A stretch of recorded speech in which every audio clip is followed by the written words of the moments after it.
اور ایک مسلمان یعنی اللہ کے آگے اپنے آپ کو بچھا دینے والا، اللہ کو اچھی طرح پر سمجھا ہوا انسان، فرمانبردار انسان، اس کی مکمل تصویر ہے حضرت ابراہیم علیہ السلام۔ حضور پاک ہے، لیکن حضور کے پاک کے زمانے میں اسلام چونکہ ابھی چل رہا ہے اور ابھی پوری حضور کی زندگی سامنے نہیں آئی، تو اس سے پہلے جو مثال ہے وہ حضرت ابراہیم علیہ السلام کی مثال ہے۔ تو یہ ہم عید الفطر، یہ قربانیاں اور یہ حج اسلام کا رکن ہے، بہت بڑا رکن ہے۔ سارے عالم سے لوگ اللہ کے دیدار کے جو شوقین ہیں، دنیا میں اللہ کو تو دیکھا نہیں جا سکتا، لیکن انسان کے دل میں اپنے محبوب کو دیکھنے کی خواہش ہوتی ہے۔ محبت کبھی بھی وصل چاہتی ہے، ملاقات، ہر محبت والا اپنے محبوب کو دیکھنا چاہتا ہے، باتیں کرنا چاہتا ہے، نپٹنا چاہتا ہے، ملنا چاہتا ہے۔ تو ہمارے محبوب اللہ ہیں۔ سال بھر ہم جو نماز پڑھتے ہیں اس میں نماز میں اللہ کے ادب کرنے، جیسے بادشاہ کے دربار میں درباری بالکل باادب ہوتے تھے، ہلتے جلتے نہیں تھے، ایک شاہی وقار ہوتا تھا۔ تو نماز میں ہماری اللہ سے ملاقات ہوتی ہے، لیکن وہ ادب کی جگہ، اس میں زور شور، لپٹنا چیخنا چلانا نہیں ہوتا، وہ شاہی دربار کرن ہے نماز کا۔ تو حضرت شاہ ولی اللہ رحمۃ اللہ علیہ جو بہت بڑے دین کے مجدد گزرے ہیں، وہ لکھتے ہیں کہ سال بھر نماز جو ہے مومن کے اندر اللہ کے دیدار کا شوق بھڑکاتی رہتی ہے، دل کو تسلی نہیں ملتی، اس سے کہ سامنے کچھ نہیں ہوتا، کھڑا ہے ادب سے، ادب کر رہا ہے۔ لیکن انسان کے اندر محبت والا دل ہے، محبت کو تسلی اسی وقت ہوتی ہے جب دیکھنے کو کچھ ملے، چومنے کو کچھ ملے، لپٹنے کو کچھ ملے۔ تو اسی غرض سے اللہ تعالیٰ نے اس امت کو اللہ نے حج دیا کہ میں تو دنیا میں نظر نہیں آؤں گا، ورنہ دنیا ختم ہو جائے گی۔ دنیا بہت چھوٹی ہے، اللہ بہت بڑے ہیں، اللہ یہاں ظاہر نہیں ہو سکتے، ہوں گے تو دنیا ختم ہو جائے گی۔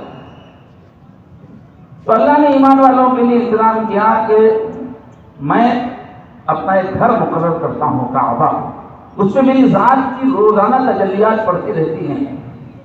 تم آؤ، مجھ سے ملنے کی تمنا ہے، آؤ۔ تو سب ایک عاشق کا رنگ رکھ کے جاتے ہیں، جیسا عاشق ہوتا ہے جس کو اپنے کپڑوں کی فکر نہیں ہوتی، بالوں کی فکر نہیں ہوتی۔ تو جو حج کے لیے احرام باندھ کے جب جاتا ہے آدمی، تو پھر اوپر ایک کپڑا نیچے ایک کپڑا، کوئی سلائی نہیں، کوئی بناوٹ نہیں، بس بدن چھپانے کے لیے بس ڈال دیا، چاہے کروڑ پتی ہو چاہے وقت کا بادشاہ ہو، بس دو کپڑے، کوئی خوبصورت لباس ہے۔ اس لیے کہ جو محبت میں دیوانہ ہو گیا فقیر، اب اس کو کیا ہے بننے ٹھننے کا، اس کو مطلب اس کو تو کھویا ہوا رہتا ہے۔ پھر لبیک لبیک، میں حاضر میں حاضر، عاشق کی طرح پکارتے ہوئے چلتے ہیں۔ اور پھر وہاں کعبہ پہنچتے ہی فوراً پہلے حجر اسود کا بوسہ۔ تو محبت کی پوری ادائیں اس میں رکھی اللہ تعالیٰ نے کہ عاشق کا لباس اختیار کر لو، احرام کے وقت نہ تو بال کاٹنا ہے، نہ بال توڑنا ہے، نہ جوں مارنا ہے، نہ خوشبو لگانا ہے، اس لیے کہ چاہنے والا جس پہ عشق کا غلبہ ہوا ہے وہ سجاوٹ پہ توجہ نہیں دیتا، وہ تو کھویا ہوا ہے محبوب کی آدمی، عاشق بن کے آؤ اور چیختے ہوئے آؤ، لبیک لبیک، جیسے مجنو لیلا لیلا کہتا ہے، تم لبیک چیخو، خود چیخو۔ عاشق کا رنگ ڈال کے وہاں جاتے ہیں۔ اب ملتے ہی پہلے کیا ہوتا ہے؟ مصافحہ۔ تو اللہ نے کعبے کے اندر ایک حجر اسود رکھ دیا، اور طریقہ کیا ہے؟ جاتے ہی دونوں ہاتھ اس پہ رکھ کے ہاتھوں کو چومنا ہے۔ اب چونکہ بھیڑ زیادہ ہوتی تو دور سے بھی چومنے کی اجازت ہے، تو جیسے جاتے ہی اپنے محبوب سے کوئی ہاتھ ملاتا ہے، وہ ہاتھ ملانا ہے جاتے۔ حضور نے فرمایا اللہ کا سیدھا ہاتھ ہے یہ زمین میں حجر اسود، یمین اللہ فی الارض، ہاتھ نہیں ہے علامت ہے، خالی پتھر ہے خالی، لیکن وہ ہاتھ کی حیثیت دی گئی۔ پہلے جاؤ چومو اس کو، پھر اس کے بعد محبت میں چکر لگاتا ہے۔ کسی کی محبت میں ایک دم غالب ہو کے اپنے آپ کو قربان کرنے کے لیے یہ چکر لگانے کا سسٹم ہے، وارنے کا سسٹم ہے۔ دیکھیے پہلے زمانے میں جو ہے مرغی وار کے اس کو کاٹ دیتے تھے، یا پیسہ وار کے اس کو صدقہ کر دیتے تھے، اب بابر نے جب بیٹا بہت بیمار ہوا تو اپنے آپ کو وارا تھا، اس کی پلنگ کے اطراف گھوما تھا، پھر اس کا انتقال ہوا، بچہ بچ گیا. تو یہ کعبہ جانے کے بعد، پہلے چومنے کے بعد اب کعبے کی طرف وار رہا ہے اپنے آپ کو، اور وار کے آخر میں جو واری کس کو قربان کر دیا جاتا ہے. تو حج کی انتہا کیا ہے کہ اپنے کو کاٹ دینا، مگر سب حاجی جا کے اپنے کو کاٹ دیں گے تو امت ختم ہو جائے گی. اس لیے بتایا گیا کہ اپنے کو کاٹنے کے بجائے اپنی جگہ پہ جانور کو کاٹو، تو وہ اپنے آپ کو قربان کرنا. اس کے بعد خوب چکر لگانے کے بعد محبت میں کیا ہوتا ہے، لپٹنا ہوتا ہے. حجر اسود ختم ہوتے ہی وہاں ایک منتظم ایک جگہ، وہاں سمٹ کے ہوتے ہیں، نیچے اوپر اپنا بدن لگانے کے لیے اجازت ہے وہاں پر. جیسے اپنے محبوب سے مدتوں کے بعد ملنے کے بعد سمٹنا ہوتا ہے، اپنے گلے شکوے اور اپنے حالات سنانا ہوتا ہے، سمٹنے کی جگہ رکھے اللہ. شروع سے زمانے سے عاشقوں کا کیا ہے کہ اپنے لیلا کی چوکھٹ پہ میں سر دیکھوں یہ رہتا تھا، اس کے دروازے پہ میں مروں، اس کے اوپر میں چوکھٹ پہ سر رکھوں یہ رہتا تھا. تو کعبۃ اللہ میں چوکھٹ کا بھی انتظام ہے، وہاں جا کے اس کو پکڑ کے لپٹنے کا طریقہ ہے. پھر اس کے بعد محبوب کی طرف سے کچھ پلایا جاتا ہے، کچھ دیا جاتا ہے، کچھ چیز دی جاتی ہے، کوئی شراب دی جاتی ہے، تو وہ مشروب کی جگہ پر وہ ہے آب زمزم ہے، اللہ کا تحفہ، وہ ملتا ہے ہر حاجی کو. پورا طواف ہونے کے بعد پھر جا کے وہ حضرت محبت کا پیالہ پی رہے ہیں. اس کے بعد جتنی بھی حج میں علامتیں ہیں سب ایک عاشق کی علامتیں ہیں. حضرت ابراہیم جو کہ اللہ کے بہت بڑے چاہنے والے تھے، ان کی بیوی نے بھی اللہ کی محبت میں بہت بچے کی قربانی دی تھی، ان کی یادگاروں کو اللہ نے حج میں رکھ دیا. تو صفا مروہ دو پہاڑوں کے بیچ میں حضرت ابراہیم علیہ السلام کی اہلیہ حضرت ہاجرہ دوڑی تھی، اللہ کی محبت میں تھی یہ قربانی. تو اب ہر مسلمان پہ لازم کر دیا کہ تم بھی جا کے ویسے ہی دوڑو. اب یہ دوڑنا بھی عاشقانہ رنگ ہے، اس میں کوئی خاموشی اخبار نہیں ہے، اس میں عاشق کا رنگ ہے. پھر حج میں کیا رہتا ہے، بنا میں جا کے قیام کرنا، جہاں حضرت ابراہیم نے اپنے بچے کو اللہ کے واسطے ذبح کیا تھا. محبت کی علامت ہے اس میدان میں، محبت کا واقعہ ہوا تو حاجی وہیں جا کے ٹھہرتا ہے، وہیں قربانی دیتا ہے، وہاں سے روزانہ کعبہ آتا ہے، پھر وہیں جاتا ہے. پھر اس کے بعد کیا ہے، وہاں سے عرفے کے میدان میں، عرفہ کا میدان، جہاں پر جب ہم روحوں کی حالت میں تھے اس وقت اللہ نے اپنی محبت کا عہد دیا تھا. سب روحوں کو نکال کے ان کے جسموں سے اللہ نے عہد دیا تھا، الست بربکم، کیا میں تمہارا محبوب نہیں ہوں، کیا میں تمہارا آقا نہیں ہوں.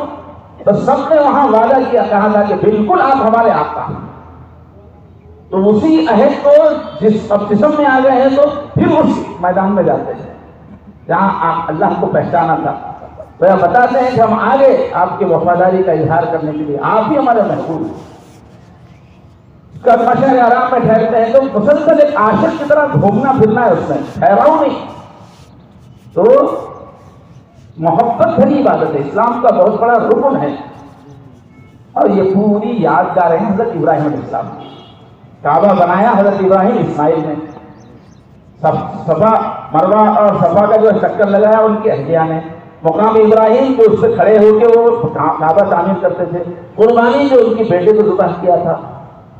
تو حضرت ابراہیم چونکہ نشانی علامت ہے اللہ کو کیسے چاہا جاتا ہے، اس سے ان کی اداؤں کو اللہ نے قیامت تک زندہ کر دیا. اور یہ جو 10 دن ہیں جس میں حج کے مختلف کام وہاں حاجی پہنچ کے کرتے ہیں، ہم سب کے لیے ایک دن کا روزہ رکھنا 1 سال کے روزے کے برابر ہے، اور ایک رات میں عبادت کرنا شب قدر میں عبادت کے برابر ہے. ان 10 دنوں کو اللہ نے اتنی بڑی عزت دی، کیوں؟ اس لیے کہ سب اللہ کے چاہنے والے آ کر جو سب سے بڑے عاشق تھے حضرت ابراہیم ان کی نقل کرتے ہیں، تو اللہ کی رحمت بھی جوش سے ہوتی ہے.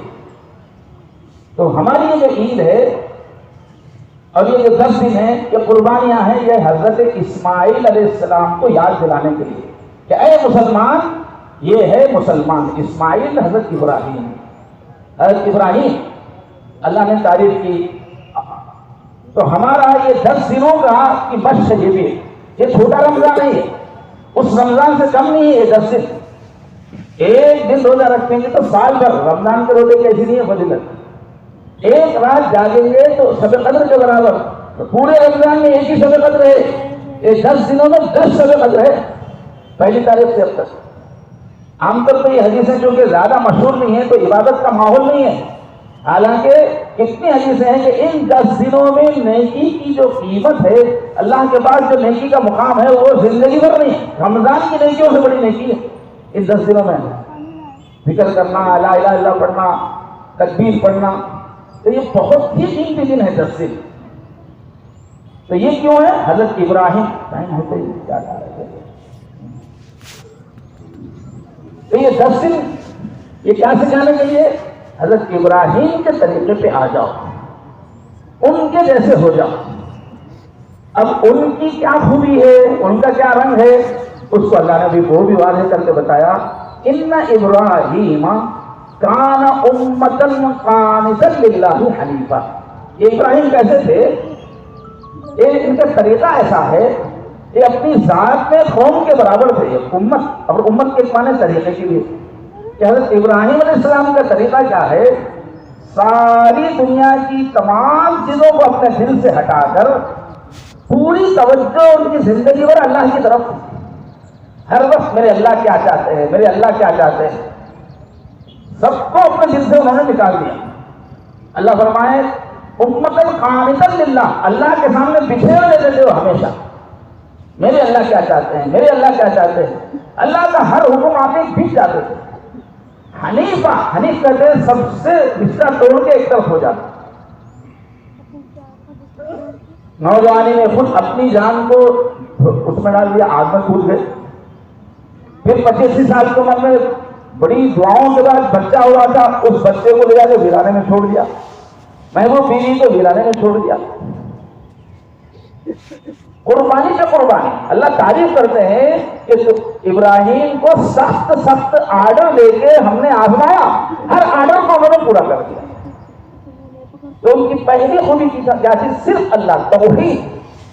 ایک ہی اللہ کی عبادت ہوگی, ایک اللہ کے علاوہ کسی لکڑی میں, کسی پتھر میں, کسی مٹی کی مورتی میں, کسی میں دینے کی طاقت نہیں. یہ خاص ان کا رنگ ہے جو انہوں نے ایک اللہ سے ہونے کا, ایک اللہ کو چھوڑ کے ہر چیز کو ٹھکرانے کا زندگی بھر لڑائی کی انہوں نے, اس کو اللہ نے نمونہ بنا کے پیش کیا. اللہ نے فرمایا کہ قد کانت لکم اسوۃ حسنہ, تمہارے لیے بہترین نمونہ ہے فی ابراہیم, ابراہیم کے اندر, والذین معہ, اور ان کے جو ساتھی تھے ان کی زندگی میں نمونہ. اذ قالوا لقومہم, جب کہ انہوں نے اپنے قوم سے کہا تھا, جو مورتیوں کو پوجتی تھی, کئی کئی چیزوں کو پوجتی تھی, چاند سورج کو پوجتی تھی, انہوں نے ان کے ساتھیوں نے کیا کہا تھا؟ انا براء منکم, ہم تم سے بری ہیں, بیزار ہیں. ومما تعبدون من دون اللہ, اللہ کو چھوڑ کر جن جن کو تم پوچھتے ہو ان سب سے ہم بیزار ہیں. علی اعلان کفرنا بکم, تم جن چیزوں کو پوچھ رہے ہو ہم اس کا انکار کرتے ہیں. وبدا بیننا وبینکم العداوۃ والبغضاء, اور تمہارے ہمارے درمیان کھلی ہی دشمنی ہے, جب تک تم ایک اللہ کی عبادت نہ کرو دشمنی ہے. یہ اعلان کیا تھا. یہ ہر مسلمان میں کوٹ کوٹ کے بھرا ہوا رہنا چاہیے کہ اس کائنات کا سب سے بڑا گناہ ایک اللہ کو چھوڑ کے کسی اور کو پوجنا, اس کی نفرت ہونا چاہیے. البتہ جو دوسرے ہمارے اطراف شرک کرنے والے لوگ ہیں ان سے ان کی توہین کرنے کی اجازت نہیں, ان سے لڑنے کی اجازت نہیں, ان پر زبردستی کرنے کی اجازت نہیں. حضرت ابراہیم علیہ السلام نے جا کے مورتیاں توڑ دی ہیں, مگر اسلام میں کسی مسلمان کو جا کے مورتیاں توڑنے کی اجازت نہیں. اللہ نے قرآن میں فرمایا لا تسبوا الذین یدعون من دون اللہ, اللہ کو چھوڑ کے جن جن شکتیوں کی, جن جن چیزوں کی لوگ عبادت کرتے ہیں ان کو کبھی برا بھلا مت کہو. پھر دشمنی میں کیا کریں گے؟ وہ بھی سچے خدا کو کہیں گے. تو حضرت ابراہیم کا تو کیا مسئلہ تھا, اپنے گھر والوں سے ان کی لڑائی تھی, اس لیے انہوں نے مورتی توڑی تو گھر والوں سے لڑائی تھی. اب یہاں دو قومیں ہیں, ایک قوم کا ہاتھ میں جا کے گڑبڑ کرے گا تو قوموں میں لڑائی ہو جائے. اسلام میں امن کا سختی سے پیغام ہے, اور فرمایا کہ دین کے بارے میں کوئی زبردستی نہیں. آج کل جو ہے وہ نفرت پھیلانے والے بات بات پہ جو ہے وہ جہاد جہاد, لو جہاد, فلاں جہاد, ہر چیز کو جہاد ایسا کرے, پکڑ پکڑ کے ایک ایک لڑکی کو پھنسا کے اس کو مسلمان بنانا, یہ کوئی مسلمانوں میں کوئی طریقہ ایسا کبھی کبھی دیکھا کسی کو؟ کسی لڑکی کو مسلمان بنانے کے لیے کسی نے لو کیا دیکھا نہیں ہے کبھی، اسلام میں اجازت ہی نہیں ہے۔ لالچ دے کر، دھوکہ دے کر، زور زبردستی سے کسی کو بلانے کی اجازت ہی نہیں ہے۔ خوشی کا سودا ہے، جس کو حق سمجھ میں آئے وہ اختیار کرے، لیکن ایسا اس کو بدنام کیا جا رہا ہے۔ تو بعد حضرت ابراہیم علیہ السلام کی پہلی خصوصیت یہ تھی کہ بس ایک ہی اللہ کی عبادت، کسی اور کی عبادت نہیں، کسی کے سامنے سر جھکانا نہیں، ہاتھ میں پھیلانا۔ دوسری ان کی خصوصیت یہ تھی کہ اللہ سے شدید محبت تھی ان کو۔ فرمایا لَأَوَّاهٌ مُنِیبٌ، آہیں بڑھتے رہتے تھے، اللہ ان کو اتنا یاد آتے رہتے تھے، روتے رہتے تھے۔ جیسے لوگوں کو اپنے بچے یاد آتے ہیں اور اپنے مرحوم یاد آتے ہیں، قریبی، ان کو اللہ بہت یاد آتے تھے، اسی لیے اللہ نے ان کا نام رکھا خلیل اللہ، اللہ کا دوست۔ ایک مرتبہ کتابوں میں لکھا ہوا ہے کہ فرشتوں نے پوچھا آپ نے ان کا نام دوست کیوں رکھا؟ تو اللہ نے فرمایا جاؤ دیکھو، تمہیں چیک کرو، جاؤ میرے ابراہیم کے پاس جاؤ، میرا نام لے کے دیکھو اس کے سامنے کیا حال ہوتا ہے اس کا۔ چنانچہ ایک فرشتہ انسان کی شکل میں آیا، آ کر حضرت ابراہیم کے قریب سے اللہ کی تعریف میں کچھ اچھے جملے بولتا ہوا گزرا۔ جو تراویح میں پڑھتے ہیں نا دعا، سبحان ذی الملک والملکوت، سبحان ذی العزت والعظمت والہیبت والقدرت والکبریاء والجبروت، سبحان الملک الحی الذی لا ینام ولا یموت، سبوح قدوس ربنا ورب الملائکۃ والروح۔ بہت بہترین الفاظ ہے، تشریح کا وقت نہیں ہے۔ یہ الفاظ اللہ کی تعریف بولتے ہوئے فرشتہ گزرا انسان کی شکل میں۔ حضرت ابراہیم سنتے ہی بے تاب ہو گئے، کون ہے بھائی تم؟ اتنے پیارے الفاظ میرے رب کی تعریف کر رہے، میرے محبوب کی تعریف، ان کے پیچھے پیچھے بھاگنے لگے۔ پکڑ کے کہا کہ بہت اچھا لگا، پھر ایک مرتبہ سناؤ۔ تو فرشتے نے کہا اگر میں سناؤں گا تو کیا دو گے؟ حضرت ابراہیم علیہ السلام کی پوری بکریاں اس وقت پورے وادی میں پھیلی ہوئی تھی، بہت بڑی بکریاں، بڑی تعداد میں۔ انہوں نے کہا کہ آدھی بکریاں لے لو۔ تو فرشتے نے پڑھ دیا سبحان ذی الملک والملکوت۔ اب ان کی محبت کو اور جوش آیا، اور بچے لوگ اور ایک بار سنائے بھائی، اور ایک بار سناؤ، کیا الفاظ ہیں، کتنے پیارے الفاظ میں تم نے اللہ کی تعریف کی۔ فرشتے نے پوچھا اب کیا لو گے؟ تو کہا اور باقی بکریاں بھی لے لو، اور پوری بکریاں لے لو۔ پھر ایک مرتبہ فرشتے نے کہا تو اور دل میں محبت نے جوش مارا، کہا کہ اور ایک مرتبہ سناؤ، کیا پیارے الفاظ ہیں میرے محبوب کی تعریف میں۔ فرشتے نے کہا اب کیا دو گے؟ اب تو پوری بکریاں دے دی تم نے، اب کیا دو گے؟ تو بالکل عاجزی سے ہاتھ جوڑتے ہوئے اس کو مناتے ہوئے، دیکھو اتنی ساری بکریوں کو چرانے کے لیے تم کو نوکر کی ضرورت ہے نا، تو زندگی بھر نوکر ہو جاؤں گا، ایک مرتبہ سنا دو۔ تو فرشتے نے کہا واہ کیا محبت ہے اللہ کی آپ کے اندر، مجھے آپ کی بکریاں نہیں چاہیے، میں آپ کا امتحان لینے کے لیے آیا کہ اللہ کے نام کے کیا دام آپ لیتے ہیں۔ یہ تھی حضرت ابراہیم کی محبت۔ یہ محبت سیکھنا ہے یہ قربانی سے، یہ نہیں کہ بس خرید رہے موٹے موٹے بیل کاٹ رہے ہیں اور دل میں دنیا کی محبت بیٹھی ہوئی، بیوی بچوں کی محبت بیٹھی ہوئی، پیسے کی محبت بیٹھی ہوئی۔ علامہ اقبال نے فرمایا براہیمی نظر پیدا بڑی مشکل سے ہوتی ہے، ہوس سینوں میں چھپ چھپ کر بنا دیتی ہے تفسیر ہے۔ ہر ہوس سے دل کو پاک کر دینا، ہر محبت سے دل کو پاک کرنا، ایک اللہ کی محبت میں ڈوب جانا، یہ نظر حضرت ابراہیم کی تھی، وہ سکھانے کے لیے یہ قربانی۔ اور ایک ان کی خوبی کیا تھی؟ حکم آتے ہی عمل کرنا، یہ نہیں سوچنا کہ اس میں کتنی تکلیف ہوگی، کتنی مشکلیں آئیں گی، یہ نہیں سوچ، اللہ کا حکم آتے ہی فوراً، جیسے حکم وہ بھی خواب میں دیکھا بیٹے کو ذبح کر رہے ہیں، زبان سے ڈائریکٹ فرشتے نے آ کے نہیں کہا، اشارہ تھا خالی ہو، لیکن اپنے بیٹے کو کاٹنے کے تیار ہو گئے، پٹی باندھ میں کاٹ دیا انہوں نے، اللہ نے بچا لیا۔ ایسا حکم آتے ہی پورا کرنا، بیٹے کو اپنے اکلوتے بیٹے کو کاٹنا کتنی بڑی بات ہے، لیکن اللہ کا حکم ان کے نزدیک بڑا مقام رکھتا ہے۔ مولانا عاقل صاحب نے سنایا تھا، تو میں نے کسی کتاب میں پڑھا نہیں، ہمارا مطالعہ اس کا چھوٹا سا ہے، کہ یہ جو ختنہ کرتے ہیں ہم لوگ، یہ بھی حضرت ابراہیم علیہ السلام کی سنت ہے۔ تو ختنہ کا ان کو پہلی مرتبہ جو حکم ملا حضرت ابراہیم علیہ السلام کو، وہ ایک جنگل سے گزر رہے تھے، قریب میں کوئی گاؤں بستی نہیں تھی، جنگل میں ان کے اوپر آ گیا حکم کہ تم اپنے ختنہ کرو۔ تو ان کو اللہ کا حکم پورا کرنے کی ایسی تڑپ تھی کہ قریب میں کوئی گاؤں جا کر وہاں کوئی چاقو وسطرہ لے کر ختنہ کرنا اتنی دیر برداشت نہیں ہوئی ہوتی. اللہ کا حکم آتے فوراً ادھر ادھر نے دیکھا, قریب میں دو پتھر نظر آئے, ایک نوکیلا تھا, تیز تھا, اپنا ہاتھ ایک پتھر پہ رکھا, چمڑا کھینچا, دوسرے نوکیلے پتھر سے ختنہ کر. قریب کے گاؤں تک جانے کی انہوں نے برداشت نہیں کیا. یہ ہے حضرت ابراہیم.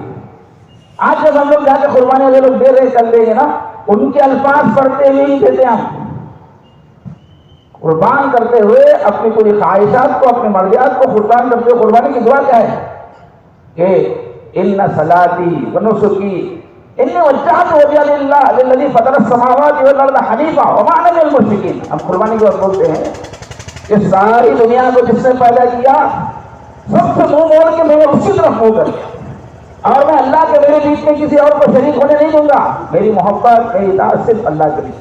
یہ بول کے ہم لوگ قربانی دیتے ہیں. پھر ان صلاتی, میرا جینا, میرا مرنا, میری قربانی, میری نماز اللہ کے لیے, اور اللہ کے میرے بیچ میں کوئی شریک نہیں. وانا اول المسلمین, اور اللہ کا آرڈر پورا کرنے کی بات آئے گی میں پہلا رہوں گا. یہ کہہ کے ہم قربانی دیتے ہیں. جب بھی آرڈر آئے گا لپٹ کے سب سے پہلے میں پورا کروں گا, یہ کہہ کے ہم قربانی دیتے ہیں. اور وہ جانور کی قربانی نہیں دیتی, وہ اپنی محبتوں کی قربانی دیتی. یہ تعلیم اتنی بڑی تعلیم ہے. تو ان کی طبیعت تھی اللہ کا حکم آنے کے بعد رکتے نہیں تھے. اور ایک ان کی خوبی یہ تھی, پورے خاندان کی فکر بہت کرتے تھے. چھوٹے بچوں سے بہت پیار تھا ان کو, بہت نرم دل تھے, بچوں سے بہت محبت کرتے تھے.